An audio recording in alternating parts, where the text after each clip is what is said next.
Welcome to Why It's Great. This is the series where I pay my respect to some of the movies that I feel get too much undeserved hate, and highlight some of the aspects of these films that in my opinion are great. Today we'll be tackling Star Wars: The Rise of Skywalker, which is a film that has been heavily criticized on this platform and pretty much everywhere else, even by me in the past. But those days are gone, because today I will be trying my hardest to only mention the positives of this movie, because as you all know, here on the Turf Nation channel, we're all about positivity. Hopefully this series can help raise awareness to some of the less appreciated films in cinema, and help some people understand why it's okay to defend the movies that you love, even if other people don't agree with you. We're all different, we all like different things, and any movie can be filled with positives if you're just willing to look for them. However, I have been told that these videos do leave the impression that I'm simply ignoring the flaws of these films, and that I have some political agenda behind it, which is fair enough.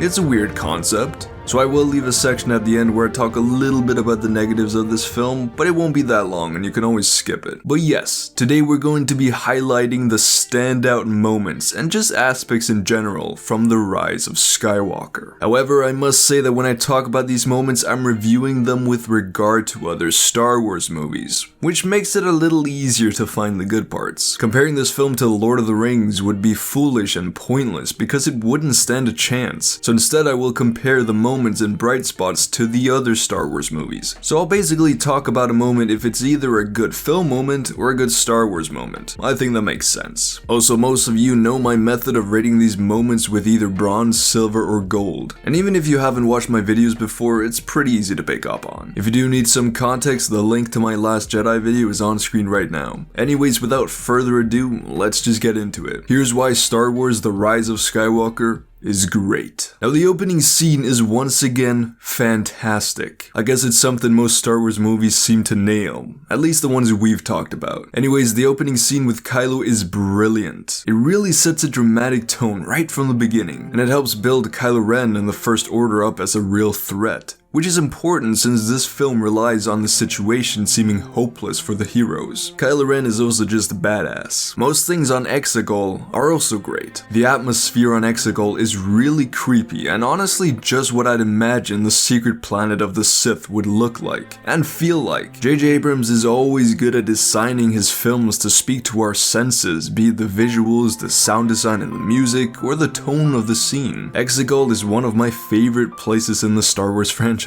Now, the beginning of this film is of course very controversial because of Palpatine's return. And yes, I agree, his involvement in the story does take a little bit away from the ending in Return of the Jedi. It does hurt Anakin's story because he didn't actually kill Palpatine, which was his defining end of arc moment. However, it's not a plot hole. We've known since the prequels that Palpatine knew how to prevent himself from dying. He is the most powerful Sith we've ever seen, who knew how to do unnatural things. So him surviving whatever the fuck happened to him on the Death Star isn't breaking any rules of Star Wars. If you look at him, he's not in peak condition. I think we can all agree on that. That's also the point. I see this immortality similar to that of Voldemort, where his body was destroyed but his soul, his hatred, his evil survived. Yet he was a mere shadow of what he used to be. Of course, up until he later takes the life force from Rey and Ben and regains his true form. Now that I think about it, it's actually very similar to Voldemort. But yes, I know a lot of people are annoyed that Palpatine returned, which I can relate to. I'd have preferred for the story not to be written this way, but for what we got and what this film is, I think Palpatine's role is justified. It makes sense from a lore standpoint, it solves the mystery of Snoke, which is honestly really satisfying. I know I've said before that this film retcons a lot of the great things that The Last Jedi did, but I must give it credit here. Snoke was insanely powerful and we had never heard of him before, so it makes sense that it would be Palpatine. So yeah, this film helped save Snoke. And then finally, Palpatine is the catalyst for Rey and Ben's arcs. He's a glue that connects their stories in a satisfying way. He's not a traditional villain in this film. The main conflict of the movie is between Rey and Kylo and their inner battles with good and evil, and Palpatine becomes more of a MacGuffin than a true villain, but I honestly kinda like that. It makes sense that Palpatine would return for the final film in the Skywalker saga, because it helps make this story grander and more resonant with the Star Wars fans who have been a part of the war against Palpatine all these years. Of course, I'd have wished for a more complex story with more nuanced writing, but it's safe and it works. Not too many things are broken in this film, and Palpatine's role could honestly be a lot worse. The reveal of the Final Order also comes as a surprise and just looks really cool. Obviously, this massive fleet comes out of fucking nowhere and leaves so many questions unanswered, like how was it built? Where did all the money for it come from? And who is steering them? Those bad boys were underground.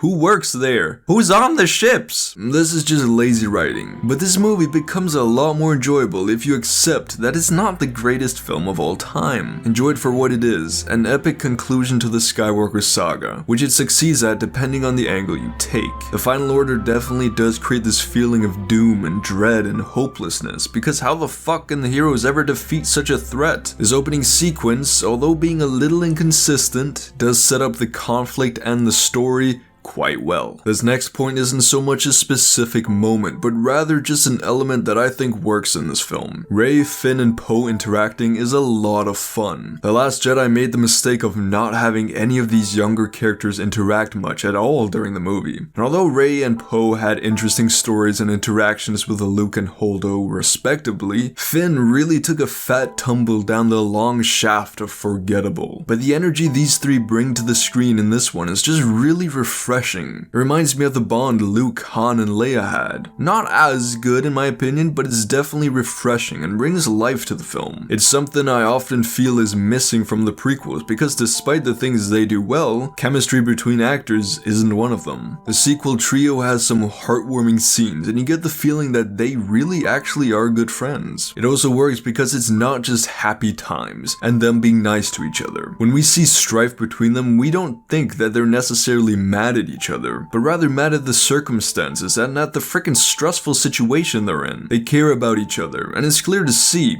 even when they're arguing. I think each of these three actors do a great job, especially as a collective. The dialogue is cringy and filled with exposition at times, but the charisma of these three kinda makes me not care. I guess that's the effect Star Wars has on you. Oh my god, it's Meriadoc fucking Brandybuck! Rey and Leia's last goodbye for some reason resonated with me just a little bit. Maybe it's because of Carrie Fisher and her legacy. It felt like it was us saying goodbye. It's surprisingly emotional, and it's not because of particularly standout writing, it's because of what Princess Leia means to the franchise. This is again the effect Star Wars has on us. Also, the "tell me when you get back" line is ironic and heartbreaking foreshadowing. Underrated scene. Now, I've heard people say that this film isn't creative or doesn't help expand on the Star Wars lore, but I don't think this is necessarily true. Yes, the writing is not very creative, which can be said about basically all of the Star Wars movies except like 3 of them. That's not what people are referring to. They're talking about how the sequels don't have unique artwork or set designs, that the costumes are bad and there are no expansive ideas that broaden the different species and cultures found in this galaxy. But it's just not true. This film adds some great new planets, aliens, pieces of lore, and traditions into Star Wars. The festival scene is proof of this. It's just wonderful to see diverse cultures with different kinds of people, music, and customs all within the Star Wars universe. Although I don't think it's necessarily inspired by Africa,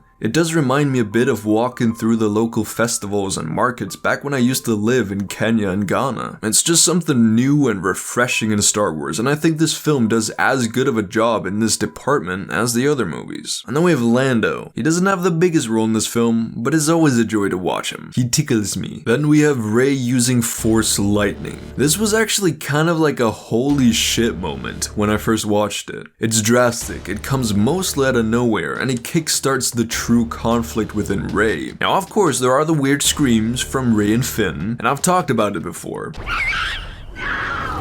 It sort of pulls you out of the movie, but hey, at least it's entertaining. I can laugh at it. And also there isn't much intensity in Chewie's death either, because we know he's not dead. They wouldn't kill off Chewbacca off screen like some wuss. He'd go down in epic fashion. However, even though we know Chewie's not dead, the characters think he's dead. And this actually leads to some interesting character moments. Rey's arc in this film is pretty solid and fleshed out, and this moment really instigates her arc. She's just witnessed herself perform a force ability associated with the Sith, with evil people, and she thinks she's just murdered her friend and one of the most purest beings she knows. Imagine if this was you. She's had trouble in the past accepting what and who she is, and this moment just steals away all the progress she's made towards obtaining peace in her soul. She thinks she's a murderer of the innocent now, and it fucking breaks her. We see how this act causes a strife in herself, as well as between her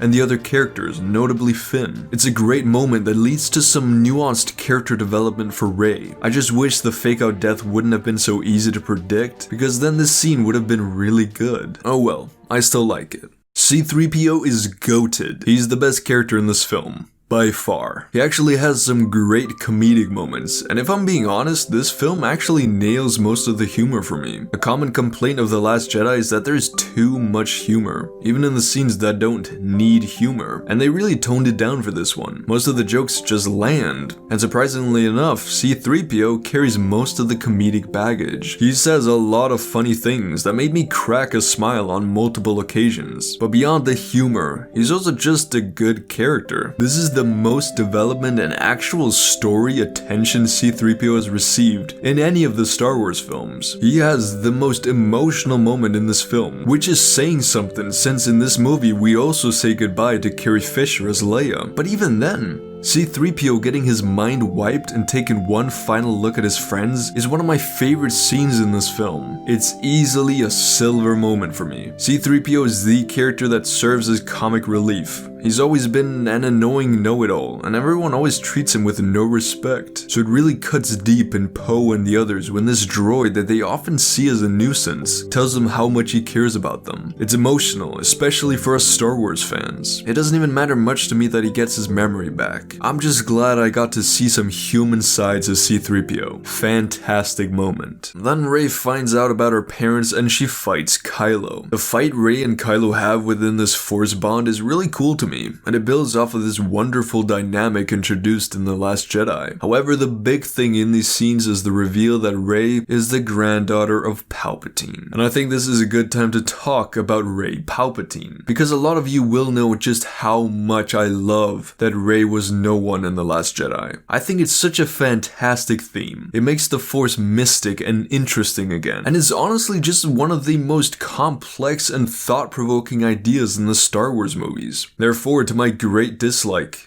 Disney chickened out on making nuanced films that had things to say, and gave into the criticism and outrage from some of the fans, and they made Rey related to someone we already knew. I hated this retcon for a long time, and although I still don't think that Rey Palpatine is nearly as powerful a message as Rey Nobody, I've learned how to accept it within the film, because it actually makes sense within this individual story. Rey tries so hard to be good, she wants to do what's right, and then all the walls just come crumbling down upon her with the reveal that she is indeed the granddaughter of the most evil person to ever live in the galaxy. A man who murdered millions and caused so much hate and suffering. How do you keep going after hearing that? Sure, she can just tell herself that she's not like him, that she's good and he's evil. But earlier in the story, she accidentally lost control of her powers, and she thought she'd killed one of her best friends. She's afraid of herself, she's afraid of what she might become, and she starts to fall into the same pit that she helped Luke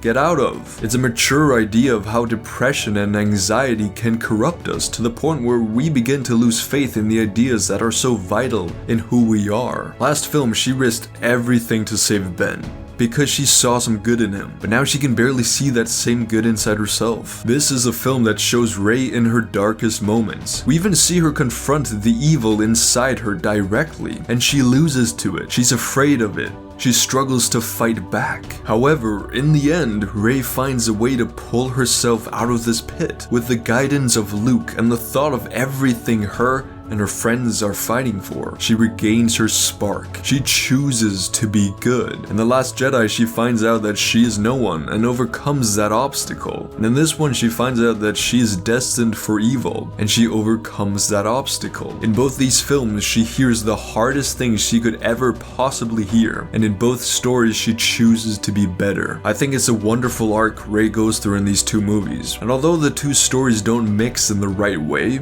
individually, her stories in these two films are nuanced and complex. I think Rey Palpatine works really well within this movie. Rey in the sequel trilogy overall is one of the most underrated characters in the entire franchise. Her story is fantastic. Then Finn has a good moment for once in this film. He's been kinda shafted these past two films, and to be honest, after this scene, he doesn't really have much else to do, but it's a nice moment nevertheless. It's just a simple scene of two past stormtroopers sitting down together, sharing their experiences and stories of how they each left the First Order. It's a cute moment for Finn that suddenly relates back to The Force Awakens, which should have been happening all along, but oh well. This movie did Finn really dirty, and I'm at least happy that we got this nice moment. Even though it is a bit ironic of them to talk about how they were taken as children and forced into that harsh life, but then later they just absolutely mowed down every stormtrooper they can find, even though these troopers are probably a lot like them. It just doesn't make sense, but again, switch your mind off and this movie becomes really fun to watch. Rey versus Kylo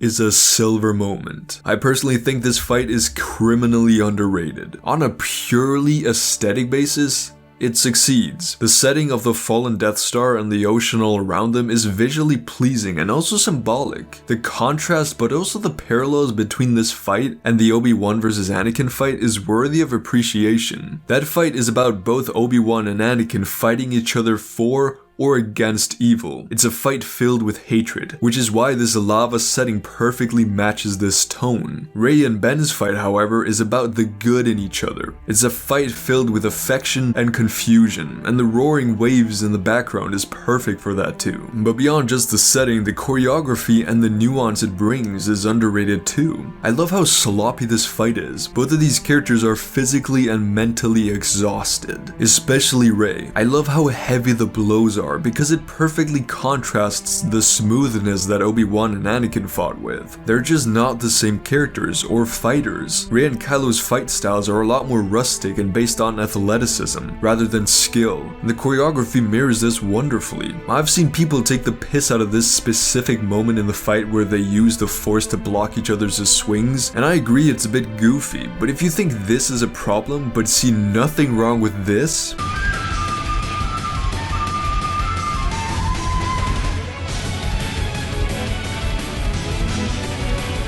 then you're being a hypocrite. And you're probably gonna say that, oh, that part looks stupid because it's just a single shot from the fight and it's out of context. But so is the shot from this fight. Criticizing this film is completely okay as long as the arguments are valid, which in this case they aren't. Rey vs. Kylo, in my opinion, deserves to be appreciated on the same level as Obi-Wan vs. Anakin. I think they're perfect counterparts to each other, and I'm not ashamed to say that I like this fight. Also, Kylo Ren beating Rey is important because it shows all those people who didn't understand the situation and context of the fight in The Force Awakens all the reasons for why Kylo originally lost. It shows them what happens when these two fight properly, because yes, Kylo is the better and more experienced fighter. He only loses because Leia steps in, which is also a beautiful moment. Leia giving her life to save her son from himself is a wonderful way for her to go out, and given the limited material they had from Carrie Fisher, I think they overall did a decent job throughout this film. This fight is just great from beginning to end, especially Ben looking so cute and so chubby in this shot. No, but in all seriousness, this fight scene is great. Also, Chewbacca's reaction to Leia's death is obviously heartbreaking. Han, Luke, and Leia are now all gone, and except for R2 and C-3PO, Chewie's all that's left.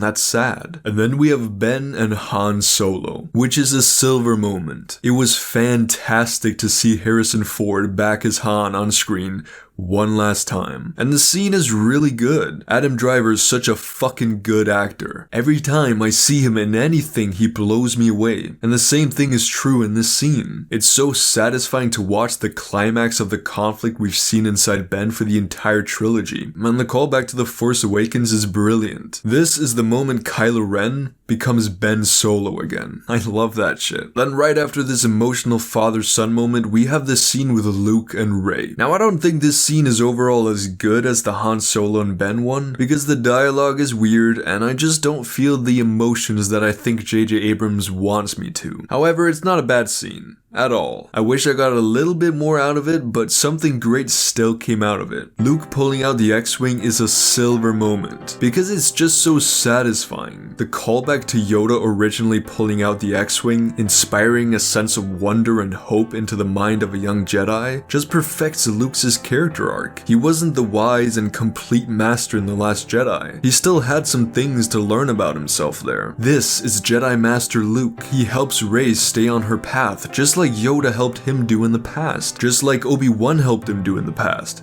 just like Rey helped him do in the past. This moment cuts so deep in my frail little Star Wars heart. Help me. This next one isn't a standout moment. I just like that they made it canon that the lightspeed ramming scene was a once-in-a-million moment. Yeah. That's right. Screw you, you imbeciles. Say no to hate. Then Ben Solo arrives at the battlefield. And him running like Han Solo just warms my heart. There's a really beautiful moment between Rey and Ben where they finally understand each other fully. They finally accept each other and they become one with each other. It's ironic that Palpatine, being the powerful, manipulative person he is, by trying to control the emotions and choices of Rey and Ben by connecting them through the Force, accidentally created their strongest weapon. The moment when Lando shows up with the Resistance army is a great moment. When we hear the words, "There are more of us," we get excited. The hopeful Star Wars music starts playing, we see Lando and Chewie back in the Falcon, and we get ready for an epic finale. This final battle is not very complex, it's not a masterclass in cinema. If you ask me to compare this to Helm's Deep,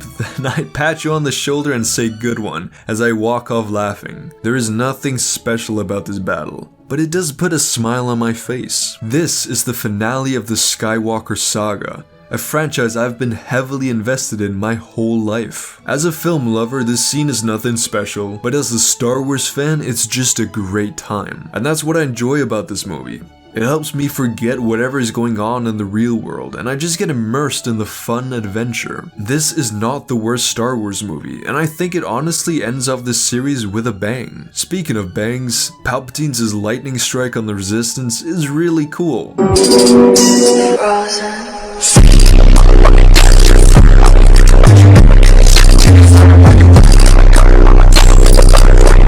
I was considering making this a silver moment, but then I realized it's just aesthetically pleasing, you know? There's no emotion in the shot, and there shouldn't be. It's just Palpatine showing what a badass he is. It's a great moment. Then we have the All the Jedi moment, which is of course a silver moment. When Rey is laying on the ground defeated and ready to give up, and we hear those other Jedi of the past speaking out to her, it's magical. I loved this moment in the cinema, because it's what the finale of Star Wars should be. Star Wars is very much about failure, and more importantly, overcoming that failure. So seeing each of these Jedi coming together within Rey to finally rid the galaxy of the biggest mistake the Jedi ever made is truly special. It's a way for the Jedi of the past to right their wrongs and once for all end this battle against Palpatine and the Sith that most of them died for. It's big and flashy and over the top with how Rey kills Palpatine, but oh well.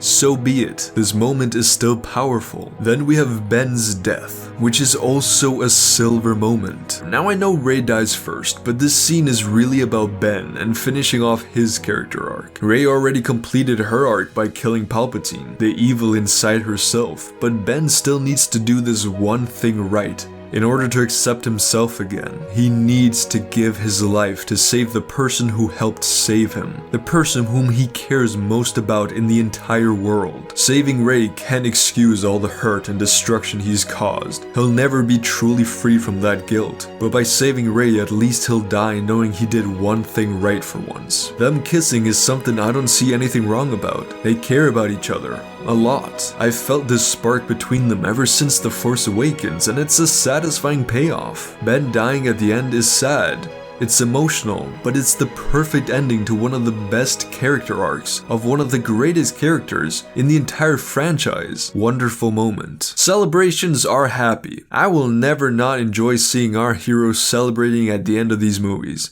It just brings joy to my heart. And then we have Rey Skywalker. I don't have a problem with this. Rey chose who she is. In the end, she didn't let her parentage, her destiny, or anything else write her story for her. She may be a Palpatine by blood, a nobody by name, but she's a Skywalker by choice. It's a good ending to an amazing story. So, those were all the moments and good shit in this film that I felt deserved to be talked about. Is this movie perfect? No, not by a fucking mile. It's probably not even a good movie. But I don't care. I love Star Wars, and even when these films are bad, I still find ways to enjoy them, because that's what love is. However, I'm not blinded though. I still see the flaws. I promised in the beginning of this video that I'd mention some of the negatives at the end, so I'll do that now. I don't like when they dumb the story down for us. Like when Maz narrates what Leia's doing. We know what the fuck she's doing. You don't have to tell us. Show, don't tell. It's not that hard. Or when D.O. says, sad, right as C-3PO has his heartfelt goodbye. I can be emotional during this scene without the film telling me I need to be sad. Like, come on! Trust in the scene and let the emotions speak for themselves. C-3PO is a beloved character. We don't need some stupid-ass robot telling us what to feel. The moment does that for us. It's just annoying. But I guess children are watching and they need to understand this film too. But fuck the children. I don't like how the Force gets used way too much. Every problem in this film is solved with the Force. It's just lazy writing. Please give me some interesting solutions where the characters have to rely on something other than space religion. Please! Poe and Finn have no personal stories in this film. Rey and Kylo have wonderful arcs, but these two have nothing. They're a part of the plot, yes, but none of the emotional baggage comes from them. C-3PO has more character moments in this movie than both of them combined. And he's the comic relief character. I'm just sad at how they massacred my boys. So no,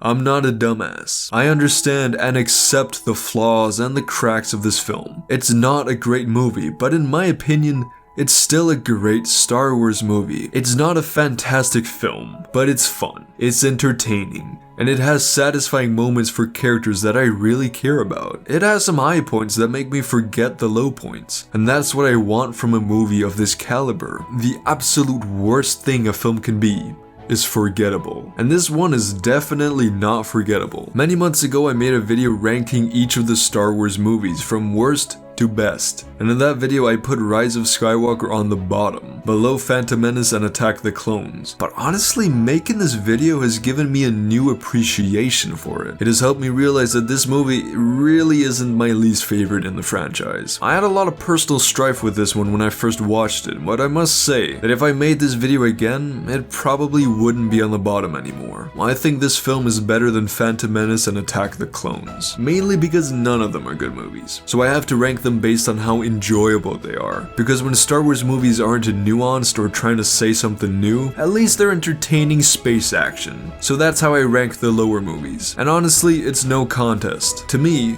The Rise of Skywalker is better than Phantom Menace and Attack the Clones. In terms of continuity and connectivity with the trilogy it's a part of, yes, it fails, but as a movie, it could be a whole lot worse. It's not a poorly made film, I'm sorry to say. It's a completely standard space action adventure movie that becomes significantly better if you're a Star Wars fan. It's mindless action that at times make you think deeper about some interesting concepts. There's enough good shit in this film for you to appreciate, which I think there is in every Star Wars film. Just because I don't think the first two prequels are good movies or fit well with my own movie taste doesn't mean I can't find a plethora of things to enjoy about them, because they're still Star Wars, and when it comes to Star Wars, then I'll always find a way to enjoy myself. Anyways, I hope you all enjoyed this video. This took me a long time to make, and it was a lot of fun rewatching this film with a new perspective. I recommend you a lot to try and watch a film you don't particularly like, and point out all the positives and only the positives. It's an eye-opening experience, and I'm honestly just curious as to whether you can. But anyways, join my Discord for intimate and enlightening conversations. The link is in the description and in the comments. I hope you all had a wonderful Christmas. I certainly did. And I'll see you all in the new year. Peace out.